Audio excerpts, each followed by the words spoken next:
bueno, dispuesto de un tiempo para un conversatorio sumamente importante en estos tiempos, además en los cuales el mundo vive una convulsión producto de una ola de represiones de los gobiernos de derecha en contra de los pueblos. Todo lo contrario, en el caso venezolano, el Estado venezolano, las autoridades, nuestras instituciones han hecho valer los principios establecidos en la Constitución que nos dimos los venezolanos, de la cual es corredactor también nuestro fiscal general, que establecen, consagran los principios de defensa de los derechos humanos, de tal manera que el tener hoy al fiscal aquí en Barcelona es motivo de orgullo, es motivo de honor para todos nosotros y nosotras. Hay distintos temas, hay un conjunto incluso de iniciativas legislativas que ha tomado la Fiscalía General de la República, vinculada a los derechos de las mujeres, vinculada a los derechos de los niños y niñas, vinculada a los derechos de los animales, importante también destacarlo, a los derechos y a la defensa del medio ambiente, de tal manera que esa defensa que hoy se está haciendo en nuestro país desde la Fiscalía General de la República, pues tienen nosotros también obviamente una gran referencia para las políticas públicas que venimos desarrollando desde la Corporación del Estado Anzoátegui. Así que bueno, agradecer a nuestro fiscal el día de hoy su presencia y agradecerles a ustedes también por supuesto la cobertura de este acto que ya vamos a comenzar.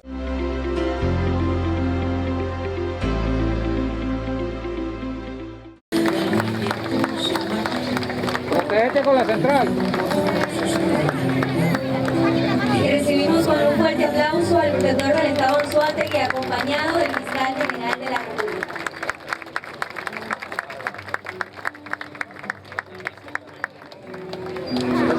Protégete ahí con la central. Ahorita sí la ropa. Buenas tardes a todos los presentes. Les agradecemos de antemano por acompañarnos en esta actividad el día de hoy. Los invito a mantenerse en pie para en este momento escuchar y entonar las gloriosas notas del himno nacional de la República y seguido el himno de nuestro Estado Anzoátegui. Ahí está en toma abierta para que te proteja con la central, ¿oíste? Ok. Yo voy a ayudar a Carlito allá, ¿oíste? Pégale un tiro aquí, ven. Sí. ¿Te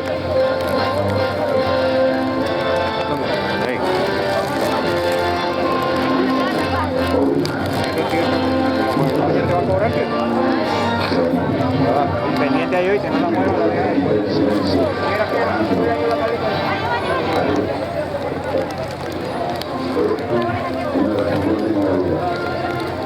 Sí, soy yo.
Hay que cubrir todo menos esto.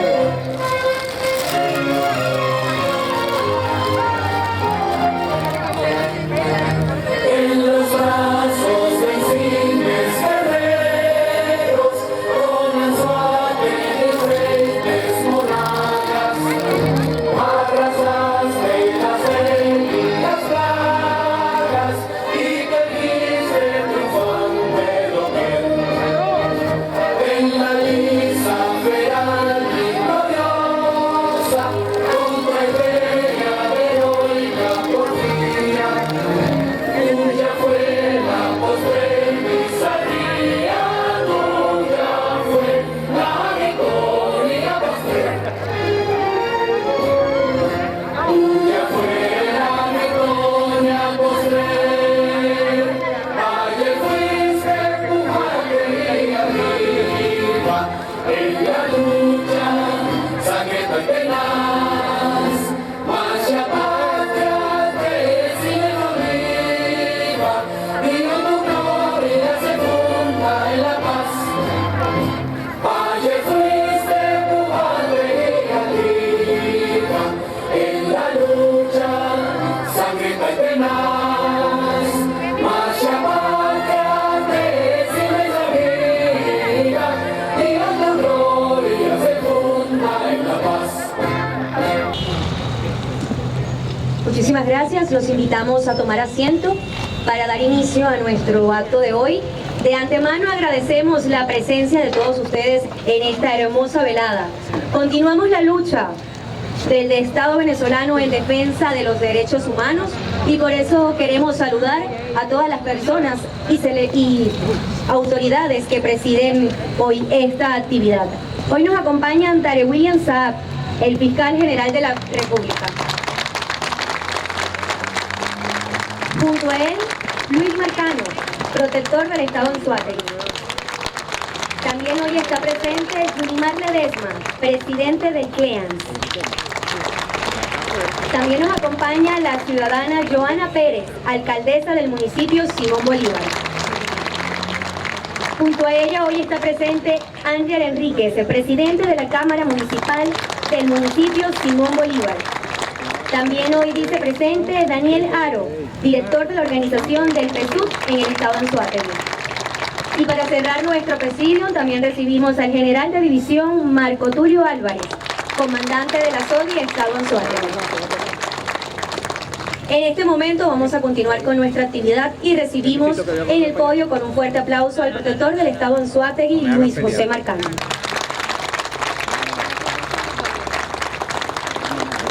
Muchas gracias, muy buenas noches para todos y para todas. Bueno, agua bendita esta. Vamos a agradecer a Dios la llegada de las lluvias porque además nos permite avanzar en un objetivo fundamental que es el desarrollo de la producción en nuestro estado Anzoátegui. Quiero, bajo este cielo barcelonés, recibir a un hijo de nuestro estado Anzoátegui y más que un hijo, un orgullo de los anzoatiguenses, de los orientales y los venezolanos, el fiscal general de la República, Tarek William Saab.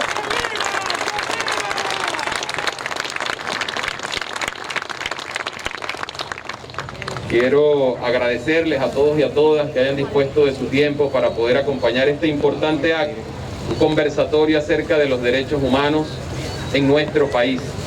Hoy, cuando vemos en el mundo y particularmente con estupor en la hermana República de Colombia, como un gobierno de derecha arremete contra un pueblo que legítimamente reclama sus intereses, sus derechos, y esa arremetida hoy ha cobrado la vida de decenas de colombianos y colombianas. Una agresión brutal del Estado colombiano en contra del pueblo de esa hermana república. De tal manera que es muy pertinente este acto el día de hoy aquí en Barcelona, en la capital del estado Anzoátegui, porque además nos va a permitir fortalecer la visión y valorar aún más la lucha que se ha dado en nuestro país durante los últimos años y hay que decirlo, particularmente en años recientes, para la defensa de los derechos humanos en nuestra patria. Hoy nos llena de orgullo la presencia de nuestro fiscal, porque además nos permite que el conjunto de iniciativas, de acciones que viene desarrollando la Fiscalía General de la República sean un referente cada vez más sólido para esfuerzos que venimos realizando también en nuestro estado Anzoátegui. Hoy vemos con orgullo cómo desde la Fiscalía se nos propone a los diputados y diputadas de la Asamblea Nacional un conjunto de instrumentos legales para la defensa de los derechos humanos, para la defensa de los animales en nuestro país. Y esos esfuerzos perfectamente los tomamos como referente para el trabajo que venimos realizando. Hoy nuestro estado Anzoátegui fiscal viene desarrollando desde hace varios años una política de protección, de defensa de los derechos de la mujer a una vida libre de violencia. Hoy el estado de Anzoátegui cuenta con 12 centros comunales de mujer, una experiencia que incluso ya se está replicando, y el presidente Nicolás Maduro ha dado la instrucción de que esa experiencia nacida aquí en Barcelona, nacida aquí en Anzoátegui, se multiplique en todo el país. Por eso ya se inauguró el primer centro comunal de la mujer fuera del estado de Anzoátegui, allá en Guacara, estado Carabobo. Cuando vemos las propuestas de nuestro fiscal para la defensa del medio ambiente, por supuesto tenemos que hablar de los esfuerzos y de las políticas que debemos consolidar en este sentido. Una de ellas, la que tiene que ver con el reciclaje, la recolección del plástico, del vidrio, del cartón, que permita generar no solamente una escala modesta en lo económico, sino también, por supuesto, la defensa del medio ambiente. Cuando vemos el esfuerzo que hace nuestro fiscal para denunciar y enjuiciar a quienes atentan contra los derechos de los animales en nuestro país, por supuesto también fortalecemos nosotros la convicción de avanzar en políticas de protección, y allí tenemos que agradecer a nuestro presidente Nicolás Maduro y primeramente a nuestro comandante Hugo Chávez, creador de la misión Nevado, que es una de las misiones fundamentales que estamos impulsando en los distintos territorios de nuestro estado Anzoátegui. De tal manera que hay allí un conjunto de referentes que para nosotros son motivo de motivación y de orgullo, por supuesto, porque están siendo impulsadas por un anzoatiguense. Así que, sin más palabras, y esperando que la lluvia no nos retrase tanto este acto, querido fiscal, con muchísimo orgullo me honro en presentarle ante este que es su pueblo, el pueblo barcelonés, el pueblo del estado Anzoátegui. Con ustedes el fiscal general de la República, Tarek William Saab.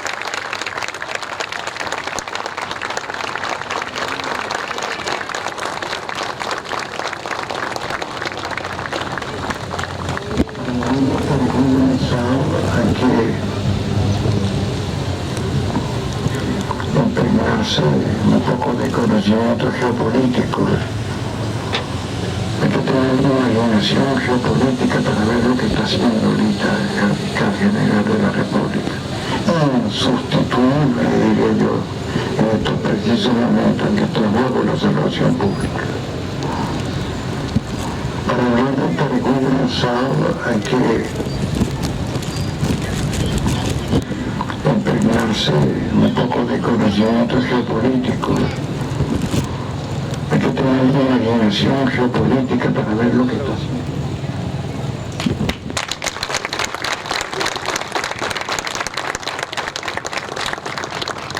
Muchas gracias y muy buenas noches a todos ustedes, los presentes en este simbólico e importante acto. Yo quisiera saludar, si me permiten, a quienes están acá presentes con nosotros. En primer lugar, al diputado a la Asamblea Nacional Luis Marcano, quien, el protector del Estado, quien tuvo la gentileza de invitarnos a este evento en nuestra ciudad capital, en esta hermosa plaza. Por cierto, esta obra tan hermosa que ustedes pueden ver la hizo un laureado, un prestigioso artista plástico, orgullo de Anzoátegui para el mundo, Pedro Barreto. Recuerdo que en el año 2008 nosotros, estando en la gestión de gobernador del estado, tuvimos la iniciativa de reconstruir esta plaza y prácticamente desde cero también restaurar esos íconos del libertador Simón Bolívar que hoy enorgullecen a todos nosotros. Me alegra que se haya elegido este sitio tan hermoso también al aire libre para compartir con todos ustedes. Nos acompaña también y la saludo a la alcaldesa del municipio Bolívar, al alcalde del municipio Freites, al jefe de la SODI, presente en el acto, siempre la unidad cívico-militar, al alcalde también del municipio Freites, que nos acompaña en esta actividad, y a todas las autoridades regionales, diputados regionales que están presentes, diputados nacionales, pero particularmente mi saludo al pueblo del estado de Anzoátegui, representado de todos ustedes. Les agradezco su presencia, su bienvenida. Bueno, uno diría que la bienvenida siempre es en tiempo presente, porque al uno ser de este estado tan hermoso, este estado donde nacimos, en la ciudad del Tigre, siempre vamos a estar en casa, la patria chica. Anzoátegui es nuestra patria chica. Está la patria venezolana, está la patria grande, que es Sudamérica, y está la patria chica, obviamente, que es el lugar donde pudimos nosotros nacer. Este evento se da en medio de una importantísima situación de contingencia en la hermana República de Colombia. No puedo dejar de comenzar estas palabras sin hacer una reflexión de lo que allí pasa y la doble moral con el tema de los derechos humanos. La doble moral, la doble cara, el doble rasero de quienes han tenido en mala hora como oligarquías dominantes imponer presidentes que siempre son serviles no a un pueblo sino a una élite económica, a una élite de terrorismo de Estado que siempre se instaura en esas naciones, y obviamente terminan siendo esclavos, vasallos, simples sirvientes del imperio estadounidense. El caso de Colombia es patético. Un país, y siempre es bueno si vamos a hablar de derechos humanos recordar la historia, un país que inauguró en los años 30 del siglo pasado, así casi una centuria, una política de magnicidio, de atentar contra figuras relevantes del Estado. Y a partir de allí calculemos entonces qué puede quedar para un campesino, qué puede quedar para un estudiante, qué puede quedar para una ama de casa. Si en esa nación mataron a Gaitán, que era la figura estelar de esa nación, era el hombre más importante, el político vivo de mayor relevancia, que iba a ganar la presidencia de la República, y lo mataron a mansalva en las calles. Y a partir de allí ocurrió todo lo que ya sabemos. Un país que en su momento Bolívar adivinaba cómo la traición se enseñoreó en contra de esa política nacionalista, soberana, antiimperialista, de liberar naciones, y que tuvo inclusive en Santander uno de sus más viles y funestos personajes en relación a lo que le ocurrió posteriormente a la Patria Grande. No solo eso se quedó allí, sino Colombia, como un mal vecino, lamentablemente, ha querido siempre trasladar todo su mal ejemplo de delincuencia organizada, de terrorismo de Estado, de narcotráfico, hacia Venezuela. Pero a partir del asesinato de Gaitán,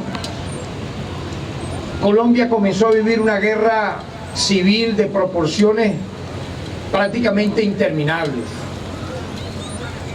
Los que mataron a Gaitán son los mismos que hoy, a esta hora, en Colombia, están matando en las calles jóvenes, que ya se cuentan por decenas.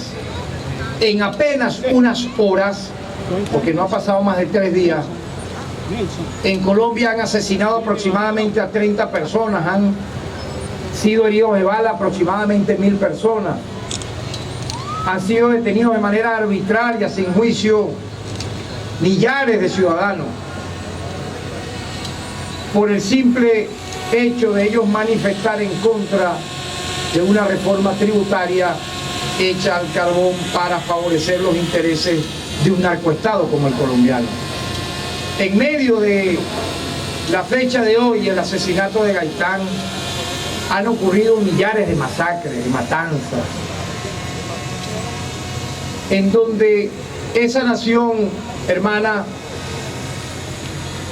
prácticamente el presidente que allí se instala siempre ha sido defendido, apoyado y financiado, aparte de ser por 10 o 5 familias de la oligarquía más rancia, por los narcotraficantes. En una época se habló mucho de Pablo Escobar, cartel de Cali, el cartel de Medellín, en los años 80 y 90, supuestamente desapareciendo esos carteles y esos jefes, Colombia ya iba a estar libre de traficantes de droga y de producción de cocaína. La realidad ustedes ya la conocen, esas cifras se conocen. En Colombia ha crecido de manera infinita, algunos hablan del triple, otros el cuádruple, de la producción de la droga y el tráfico de droga, a partir, repito, de la muerte de los capos más conocidos del cartel de Medellín y del cartel de Cali. Todo fue un aguaje en su momento para justificar incluso de manera paralela la represión en contra del movimiento popular y el ascenso del movimiento de masa. Y entonces allí se dio lo que yo al principio les quería explicar. Un país donde no les importa matar a un prácticamente electo presidente de la República como fue Gaitán, y luego inauguraron la política de terrorismo de Estado, de no solamente masacrar campesinos, trabajadores y luchadores sociales, sino también gobernadores y alcaldes, diputados, extinguir, exterminar de cuajo, de raíz, movimientos sociales. Recordemos entonces los intentos de pacificación en Colombia, donde por un lado se buscaba la desmovilización de las Fuerzas Armadas irregulares insurgentes de Colombia, y luego que éstas se desmovilizaban, teniendo los nombres, los apellidos, los lugares donde vivían las personas que se desmovilizaban y las zonas de apoyo, ¿qué ocurría? Los comenzaban a matar uno a uno, al punto, por ejemplo, que la extinta Unión Patriótica, que llegó a ser el brazo político de la desmovilizada FARC de su primera etapa, llegaron a matar a más de 5.000 militantes y jefes de ese importantísimo movimiento que llegó a ser una esperanza en Colombia, una esperanza de redención, incluso participando en la política activa electoral pública y notoria, no de manera armada o clandestina. Y posteriormente, a la par de la, entre comillas, llamada guerra al narcotráfico, muere Luis Carlos Galán. ¿Cómo muere Luis Carlos Galán? En una tarima similar a esta donde estamos aquí, al aire libre, en una especie de plaza o calle pública. Fue asesinado en el momento en que él también, al igual que en su momento Gaitán, punteaba las encuestas para ser presidente de Colombia bajo una política popular, nacionalista, a favor del pueblo. Pero también mataron a Pizarro, un jefe del ya extinto M-19, que se incorporó a la vida pública. ¿Para qué se incorporó a la vida pública? Para llevar un mensaje a las masas, al pueblo, y tomar espacios en la política institucional. Entonces, ¿para qué les piden la desmovilización? ¿Para qué les piden incorporarlos a la vida pública? Bueno, sencillamente para luego matarlos. Y estoy hablando de Colombia porque quiero hacer la introducción para hablar obviamente de Venezuela. Porque ese es el vecino que tenemos prácticamente a 5 minutos de San Antonio del Táchira, cruzando el puente. Calculemos de lo que estamos hablando. Yo incluso estuve en la frontera con Colombia varias veces y pude observar que en un río similar al que está acá detrás de esta tarima, el río Neverí, similar, incluso más pequeño el cauce de esas aguas, usted cruzaba esas aguas y llegaba a Colombia, y de viceversa, si cruzaba del lado colombiano, esas aguas llegaban a Venezuela, así como se los estoy refiriendo. La más reciente visita que hice allí, a ese lugar, fue en el año 2016, siendo defensor del pueblo. Impresionante ver refrescar nuevamente esa memoria de cómo, estando tan cerca, a la vez estamos tan lejos de la fraternidad, de la unidad, de la mancomunidad entre estados que tienen que ser siempre estados hermanos. Y así, vean ustedes lo que ocurrió cuando, gracias a Venezuela y a la iniciativa del presidente Hugo Chávez y el comandante en jefe Fidel Castro, Colombia conoció hace apenas unos años un nuevo proceso de pacificación. Se firmó un acuerdo con la FARC, pudimos todos verlo, auspiciado también por la Organización de Naciones Unidas. ¿Para qué? Para que el sector de la extrema derecha, el sector más criminal de la política colombiana, encabezado por un monstruo, a la gente hay que humanizarla cuando corresponde, y bueno, bestializarla cuando corresponde también.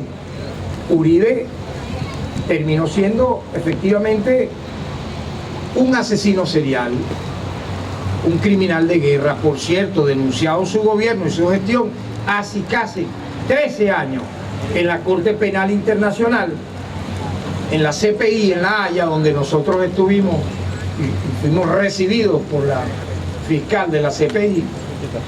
Y el examen preliminar lleva ya 13 años. El que a Venezuela le quieren dar un mateo en cuestión de un corto tiempo, para quién sabe con qué fines insinuar otra fase que estamos demostrando que no debiera ocurrir con papeles en la mano. Pero vean ustedes la complicidad entonces también de las instituciones llamadas a proteger los derechos humanos. ¿Por qué un examen preliminar como ese lleva 13 años? ¿En base a qué? Bueno, las denuncias de los crímenes de guerra y de lesa humanidad que calificaron al gobierno de Uribe, sus 2 periodos de gobierno, donde las fosas comunes prácticamente eran el paisaje en esa nación. Convirtió a Colombia en un cementerio, y es lo que Duque ha continuado, implosionando los acuerdos de paz que se firmaron cuando en su momento era presidente Juan Manuel Santos.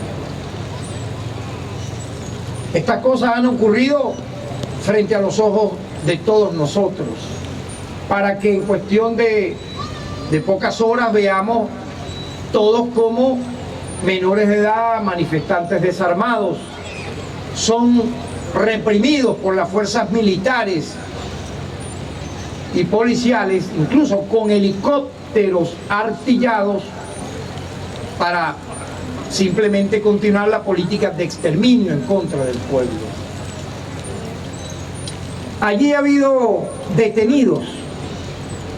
Ustedes conocen yo pregunto, no sé, en algún momento algún fiscal general en Colombia se ha parado frente a un estrado, o no sé, si no lo ha hecho un estrado por escrito, en una locución en la radio, donde fuese, para informar de cómo en esa nación castigan o sancionan a los violadores de derechos humanos, yo no lo recuerdo.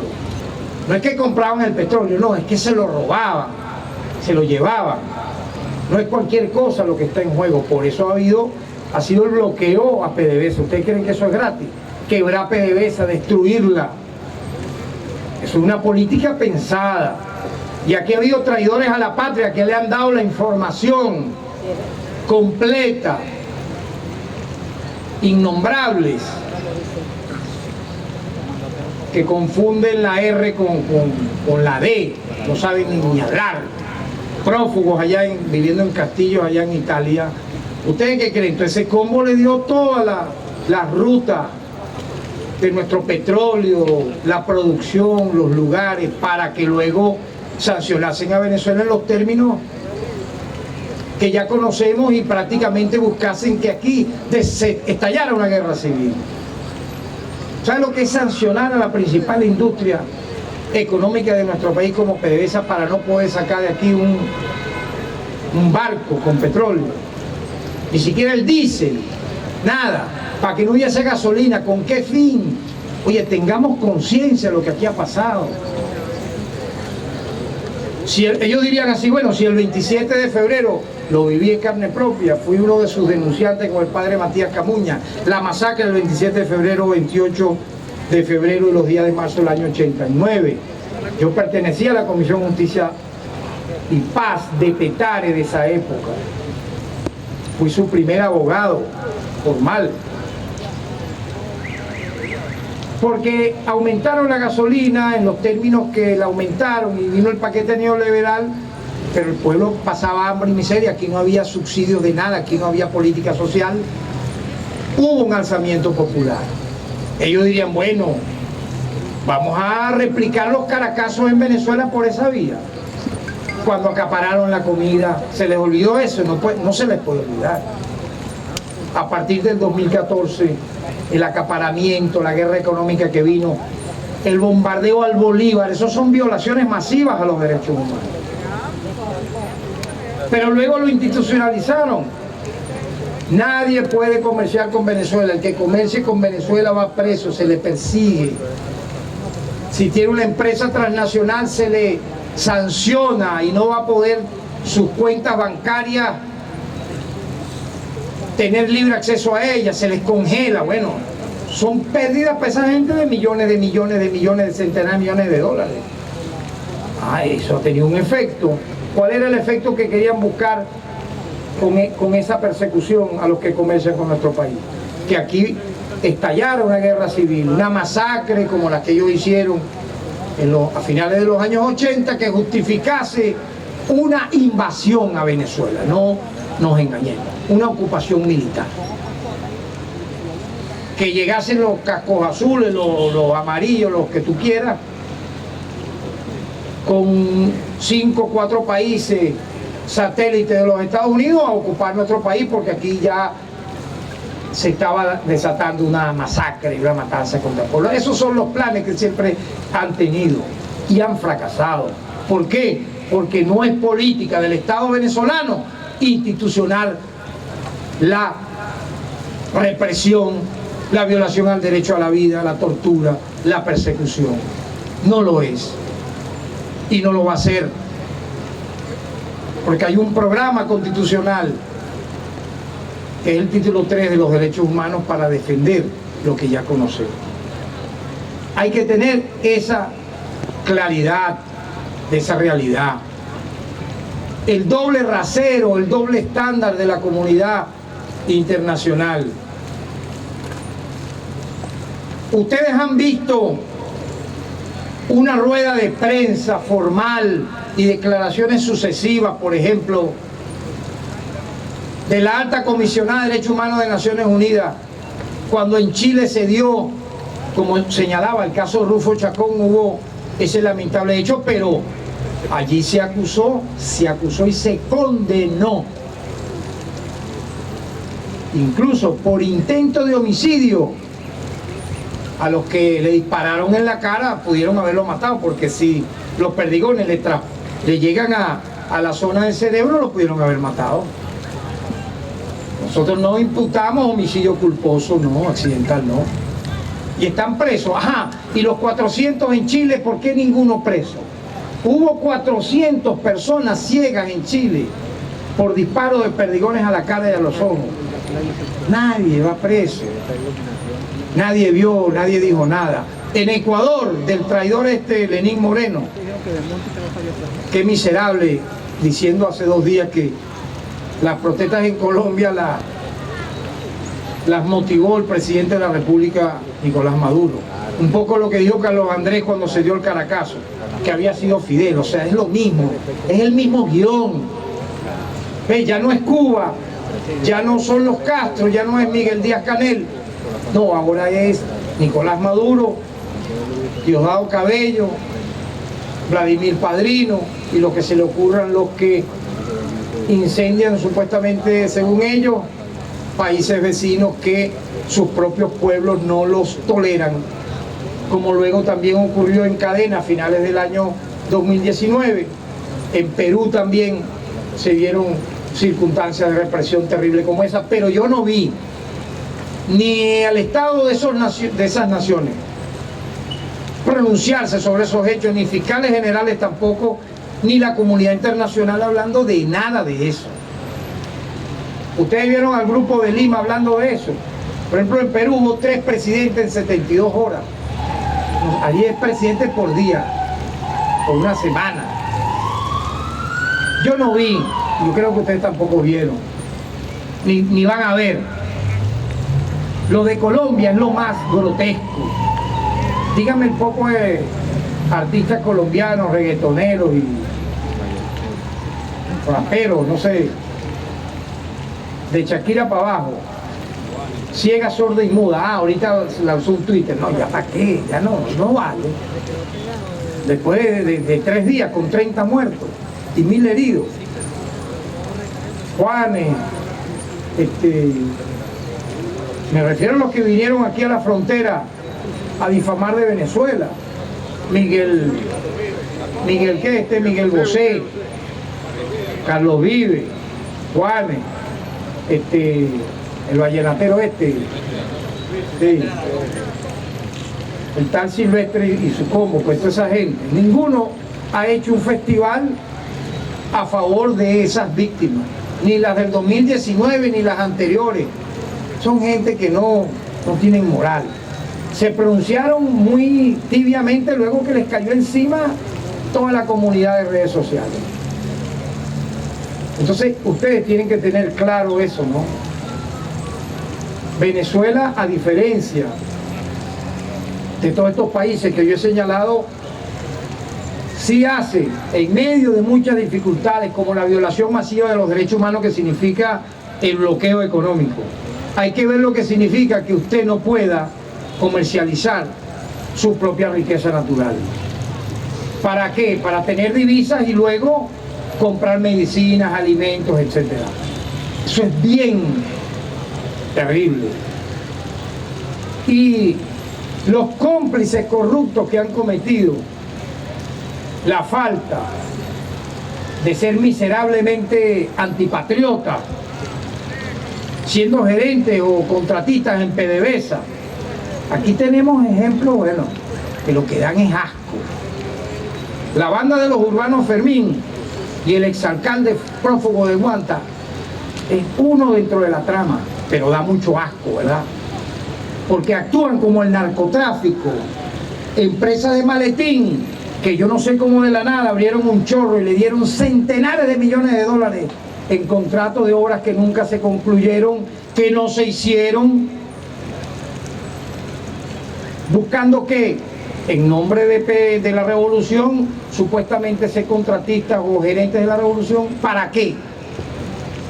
Para cometer graves daños a la República.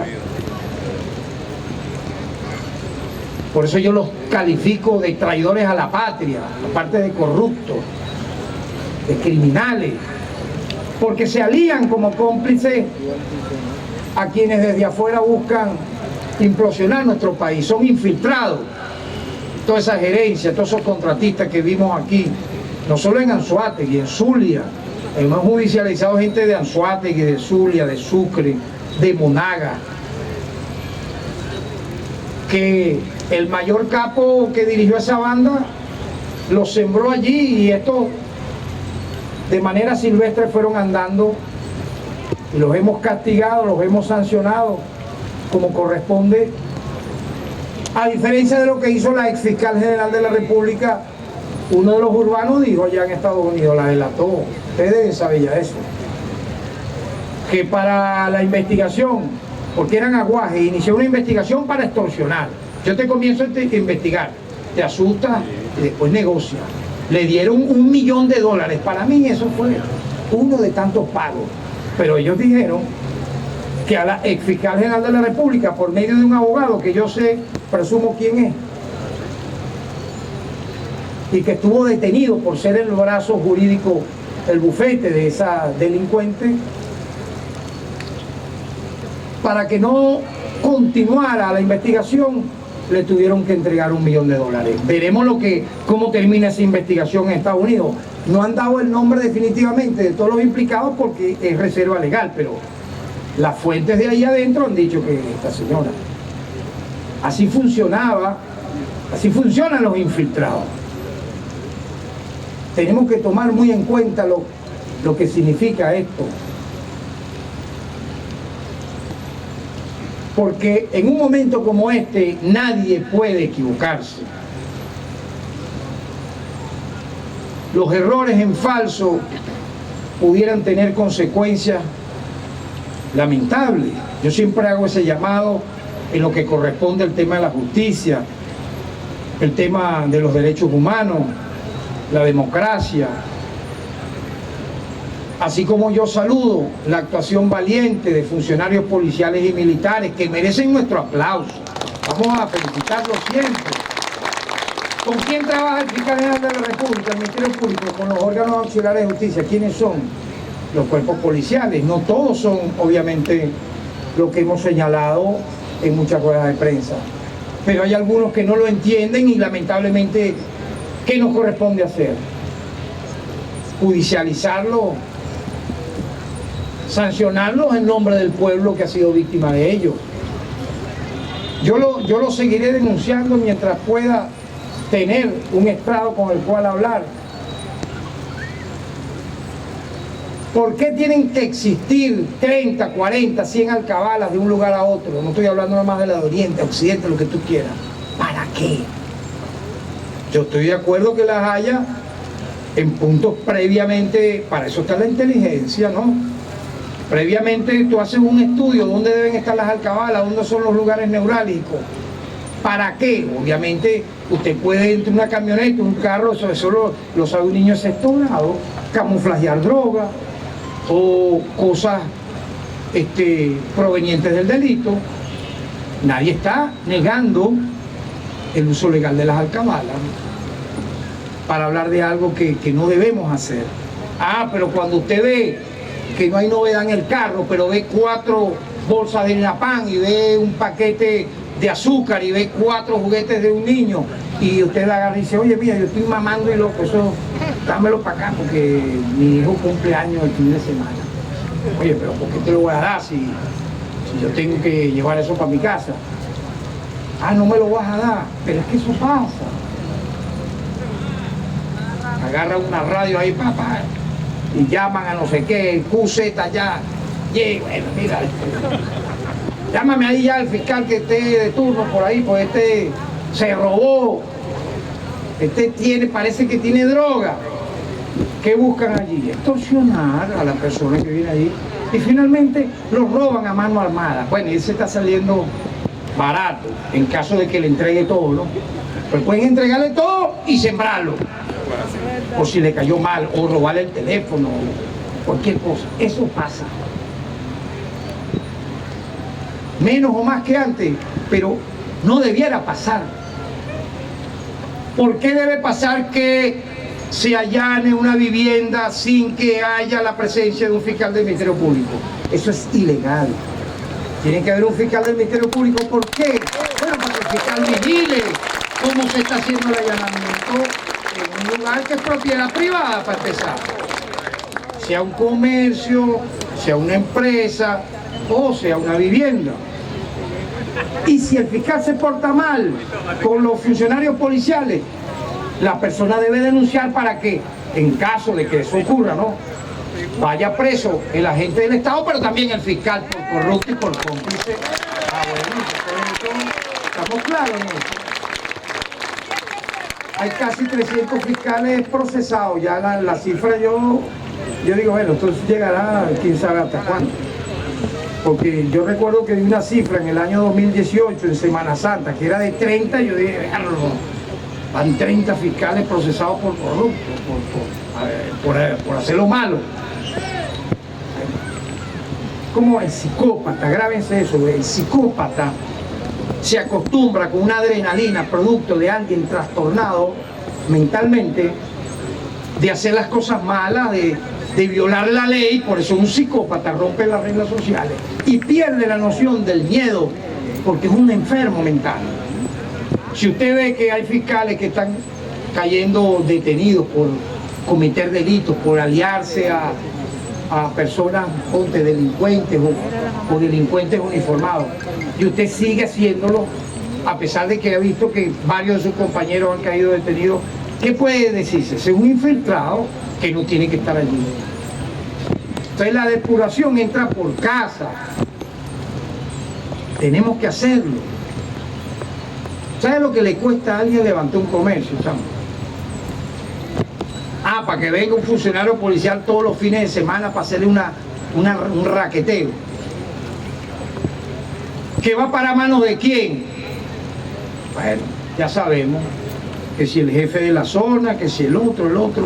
Entonces ponte tu raquetean chinos, árabes, portugueses. Cuando hacen el raqueteo no son pelochas. Estoy diciendo las prácticas negativas, ojo. Ya dije lo que estoy hablando. Cuando se debía ya hacer lo malo, esa es la técnica. Es una técnica antigua, pero una técnica que no puede existir en la República Bolivariana de Venezuela. El que lo haga tiene que ser señalado y expulsado por la puerta de atrás de lo que es la institucionalidad republicana. Como también, por ejemplo, una práctica que yo he denunciado muchas veces, bueno, ya tengo 40 años denunciando eso, ocurre. Si ocurre ahora, hay detenido. Antes ocurría y no había detenido. Esa es la gran diferencia. Usted sabe qué cosa también es repugnante, ¿no? Personas que simulan un enfrentamiento. Se meten en una casa, sacan a la persona viva y después aparece con un tiro a la cabeza y dice, no, un enfrentamiento. Como si no existiera dactiloscopia, como si no existiera planimetría, como si no existiera balística. Todos esos son elementos técnicos. Nosotros tenemos una unidad médico-forense que levanta todo eso en cuestión de horas. Y el que hace lo malo va preso, tiene que ir preso porque usted no es ningún héroe. No, matamos tantos delincuentes mentirosos, no fueron ningunos delincuentes. Muchas veces, ¿saben lo que son? Simples trabajadores, jóvenes desempleados.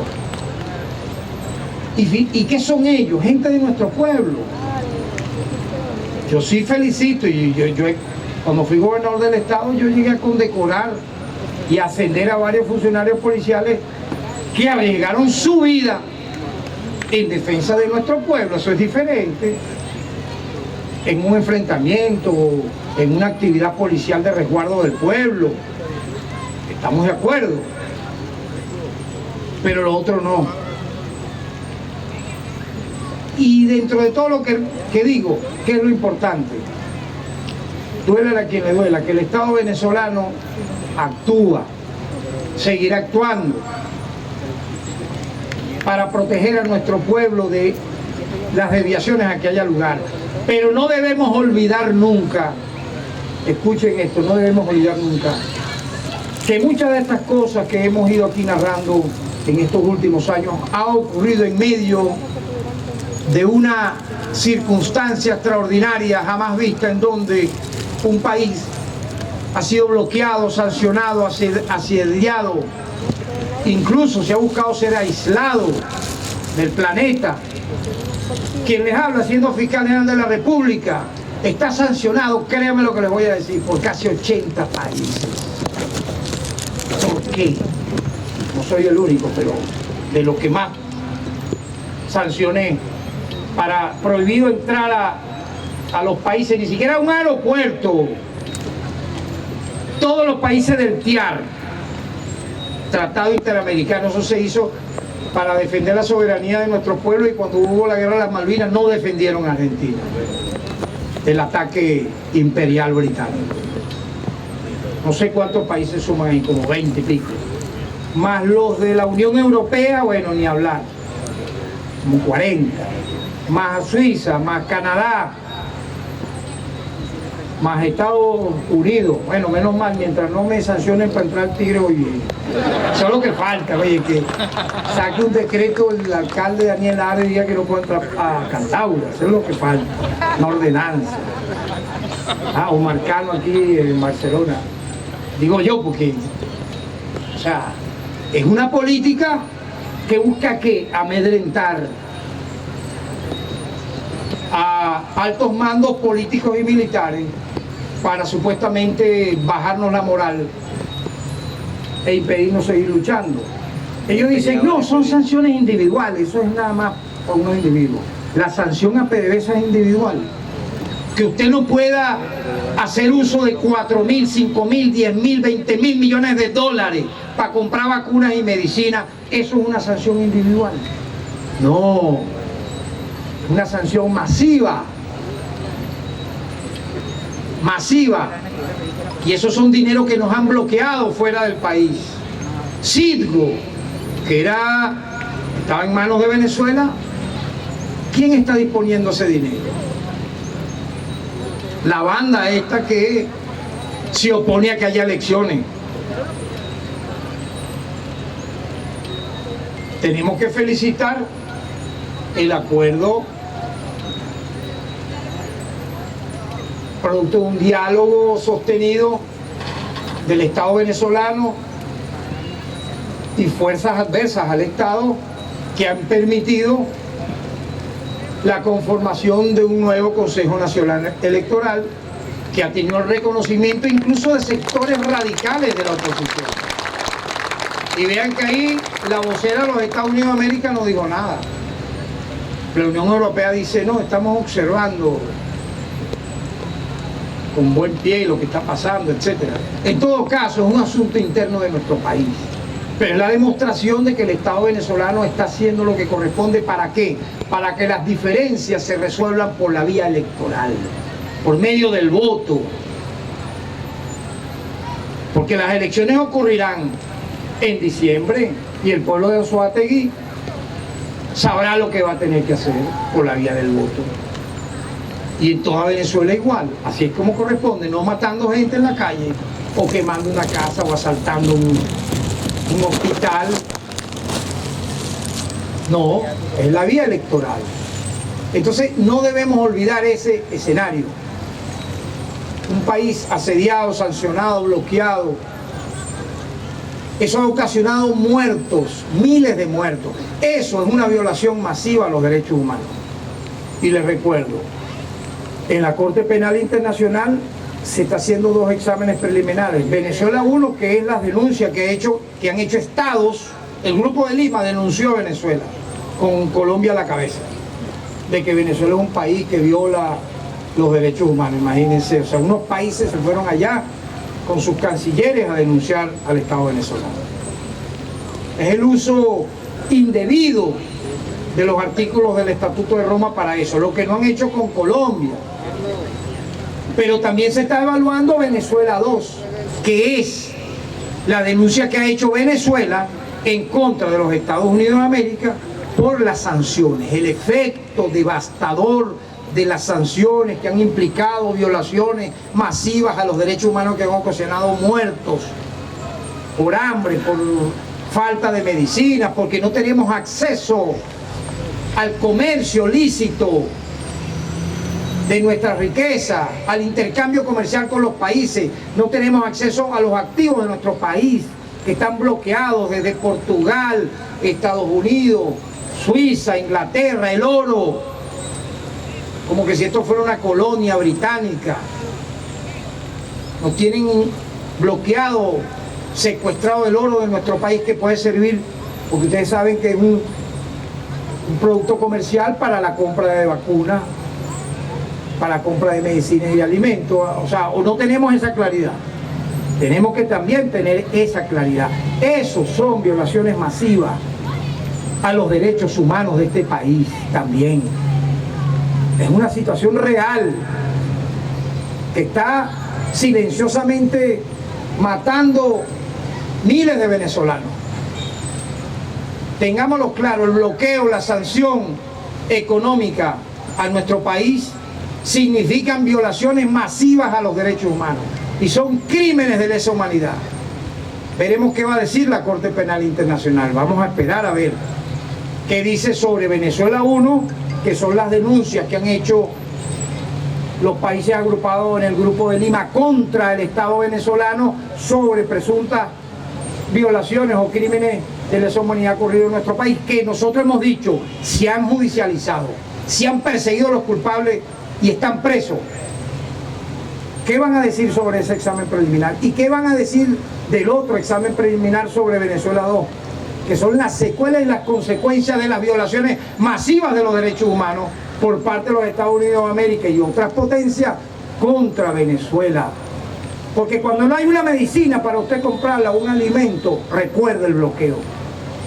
Recuerde que Venezuela, en vez de tener una ruta expedita, por ejemplo, para comercializar el petróleo, bueno, ahora ha inventado la ruta de la ruta para poder llegar, sorteando bloqueos, sorteando sanciones.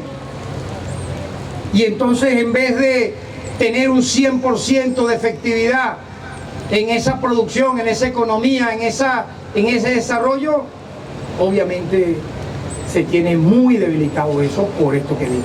Esos son violaciones masivas a los derechos humanos. Y aparte está la amenaza imperial de una incursión militar contra nuestro país en medio de una pandemia.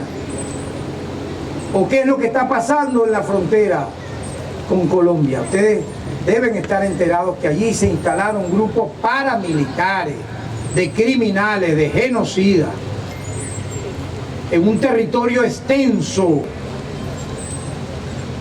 custodia, porque las bases militares gringas son para otra cosa.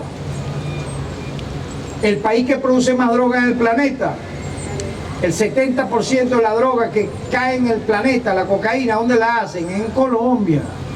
¿Y la consume quién? En Estados Unidos. Entonces ahí nadie vio, nadie supo. Pero sí nos colocan unos paracos en la frontera para buscar generarnos un enfrentamiento que finalmente tenga un desenlace que justifique una invasión, una incursión en contra de nuestro país. ¿Y el epicentro dónde está? En Colombia. Por lo tanto, tenemos que tener muy claro que finalmente esta lucha en defensa de los derechos humanos es en defensa de nuestro pueblo, es en defensa de nuestra paz soberana, y para eso nosotros tenemos que tener claro que la unidad cívico-militar de nuestra Fuerza Armada con nuestro pueblo va a ser la garantía de la victoria, de que estos criminales nunca venzan en este país, que nunca se atrevan, más allá de esos paracos, a entrar en una frontera de Venezuela y hollar la dignidad de esta nación y matar a un venezolano y una venezolana impunemente, sin que haya una respuesta heroica de este pueblo de Bolívar. Eso va a tenerlo muy claro el enemigo, que ya ha intentado hacerlo otras veces.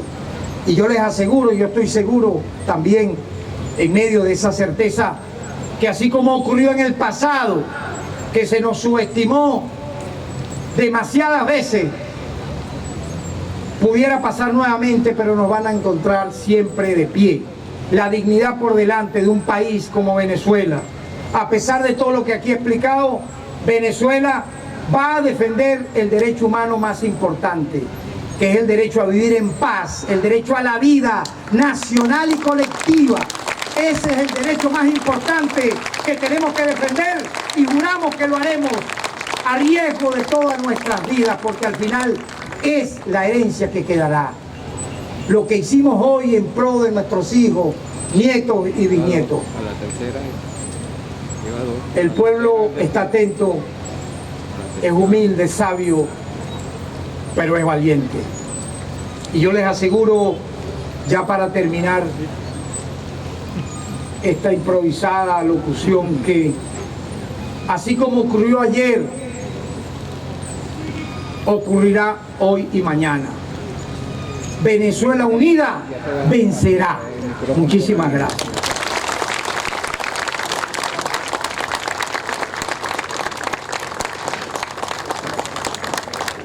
Muchísimas gracias al Fiscal General de la República, Tarek William Saad. Y de esta manera damos por concluido nuestro acto. Le agradecemos a todos su presencia hoy en esta actividad aquí en la Plaza Cuatro Caras de Barcelona. Muy buenas noches y nuevamente gracias por acompañarnos.